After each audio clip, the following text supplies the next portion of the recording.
Goddamn me, Mr. Wet Flow Sign. Come on, man. AKA, who gonna clean up this goddamn spill on I-9? Drip or drown? You're gonna follow your walk behind. Come on, man, Mr. Beat that road. But it's coming fast, but I feel like I'm handling it the way I'm supposed to. You goddamn like a real nigga supposed got no to. choice. What did you learn in college?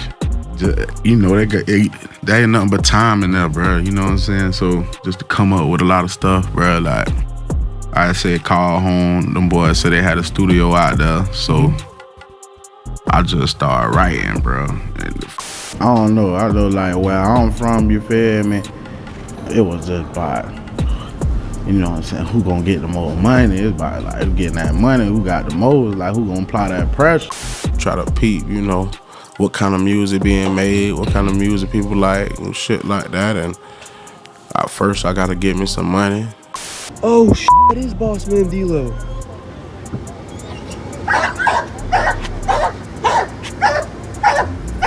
What the Hey, yo, squad, what's the drill?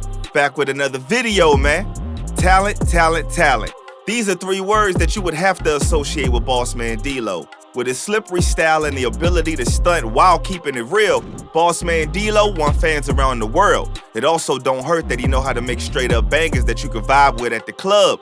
The man has it all, bringing the perfect mix of energetic beats and infectious flows, made him a straight up and coming superstar for the southern rap scene. But recently, there was also a, shall we say, incognito controversy that threatened to start to drown out his success. Potential legal troubles in 2024 might put DLow at risk of ending up in the joint, with the feds bringing him in under some, let's say, mysterious circumstances. So without further ado, let's skip the play and get down to business. Despite his larger-than-life presence, Bossman DLow's story began in one of the most low-key towns you gon' ever imagine. He didn't come from a big, dirty city like so many other rappers out there. Instead, the man that would eventually be known as Bossman DLow was born in the tiny community of Port Salerno, Florida. That could be it. So what part of Florida are you from? Port Salerno. Where's Florida. that? I used to live in Tampa, so. 20 minutes of Palm Beach, probably like So Broward? about 2.5 hours from Tampa. Is that Broward? Nah, it's probably like an hour north from Broward. With about 10,000 people, that wasn't the sort of place that people expected a resident to make it big. DLow or Devontae McCreary didn't have much to do in the sleepy town that he called home. small city. Small city. Don't nobody see it out there. Population? 14. 13. You here. You here. That's why he started to turn to music to keep his inner fire alive. The kid was born to a family of music lovers too, which definitely helped him learn the ropes. Now, his life was shaped up by 2 important figures. His dad, who was usually on a long-haul truck drive, so he wasn't around as much as DLow would have liked, but at least he had his mama, who helped shape the love for music that would make him one of the hottest new artists in the game. And one thing's for sure, his mama wasn't the kind to listen to basic music. Instead, she listened to artists like M2 whose funky bass lines and silky vocals formed some of DLow's earliest musical influences. And it wasn't just the old school stuff either. DLow listened to Lil Wayne, Wiz Khalifa, and even Future.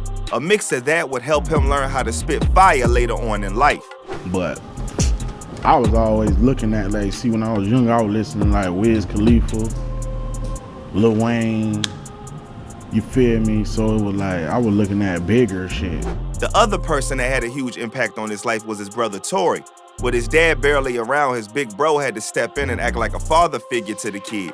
And just like DLow's mama, Tory also decided to fill his life with as much music as possible. And he encouraged him to start making music as well. This meant that DLow had a deep love for all things musical from day one, but sadly the law wasn't going to let him rest. Port Salerno didn't have much more than a few paths of dirt biking and a basketball court. After that, it was just the streets. And we all know what the streets can do to a youngin' with nowhere else to go. In 2019, DLow had his first official run-in with 5-0. He ended up in the county jail, but this wasn't a complete tragedy like you might think. I caught my first felony right here. I was parked right here. So I was parked right here. Police like walked up on us. We were facing that way. They walked up on us. You know what I'm saying? I had stuff I ain't supposed to have, so I jumped out. I ran that way. In case you're wondering, Bossman got caught with some powder. He never talked about how much he had, but it was apparently enough to get him locked up, not just for possession, but for selling it too.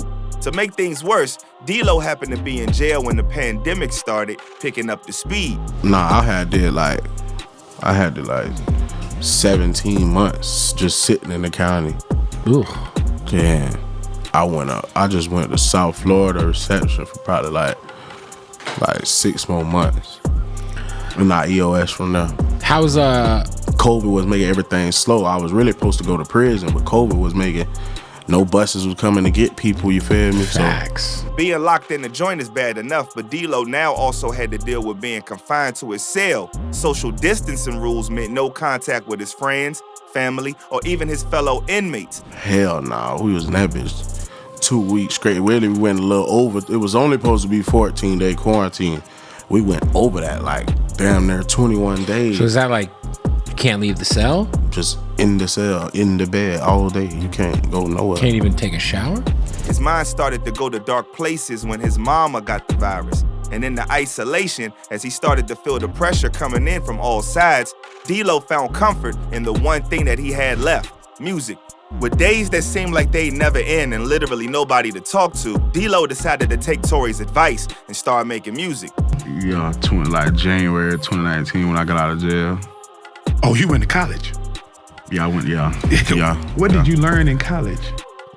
You know, they ain't nothing but time in there, bro. You know what I'm saying? So just to come up with a lot of stuff, bro, like I said, call home. Them boys said they had a studio out there, so I just started writing, bro. This is why his stint in the county lockup wasn't the worst thing in the world.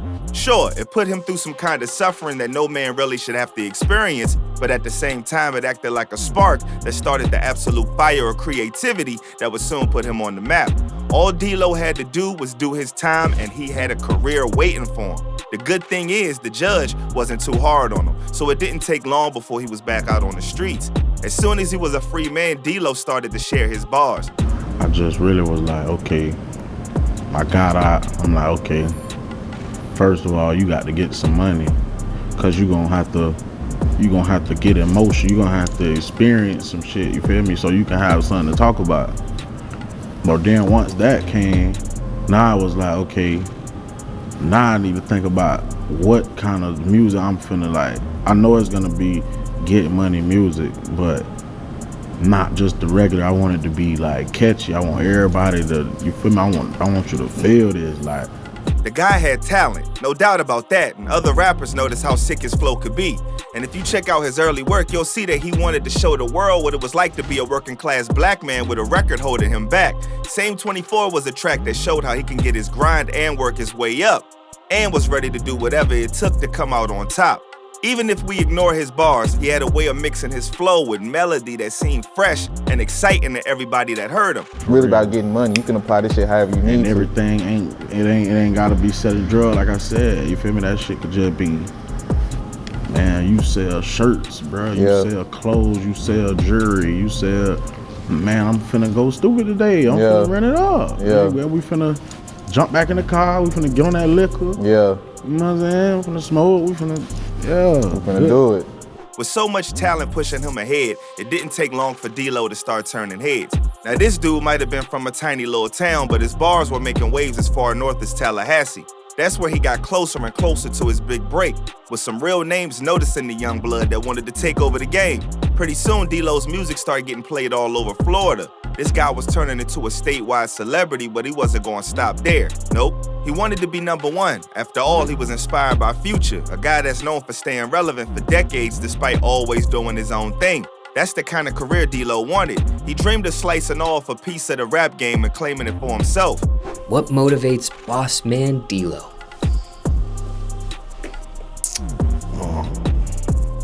If anything. I don't know what motive. Just the like watching like big performances. You know what I'm saying? Like arenas. Like, yeah, that's what I'm trying to do. Haven't experienced that yourself yet. By 2023, his singles had already gotten hundreds of thousands of views on YouTube, so there was just one thing left to do before he'd really make it big. I'm talking about getting a record deal. It was the last step that he wanted to take to reach stardom, and all the talent he'd shown up to that point meant major labels wanted to get him on board. One was Empire.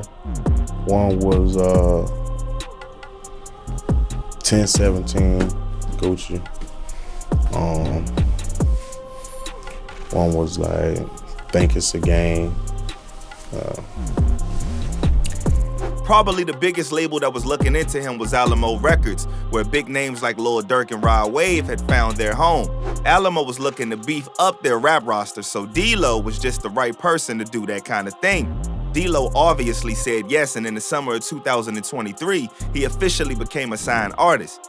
This brought him a ton of resources. His already high profile started to break out of Florida and spill over into nearby states. Over the next year, DLow released a string of new songs that took him to a greater and greater height. His debut mixtape, Too Slippery, put him on the map right quick. That's what caught the eye of Alamo Records in the first place, but it wasn't a done deal from the get-go. Nope. DLow knew how to market the crap out of the record. All it took was a few TikToks to make it explode on everybody's feed, and the folks at Alamo didn't take long to approach him. When he signed with them, they released a sequel to Too Slippery that grew his audience even more. This ended 2023 with a bang, but DLow was showing no signs of slowing down. 2024 brought a bunch of more wins to his name. An appearance on Creeping Through the Streets showed his freestyling chops too, ringing in the new year with a splash that was only about to get bigger. He had no idea that the freestyle he put out was laying the groundwork for Get In With Me, his first ever single to reach Billboard Hot 100.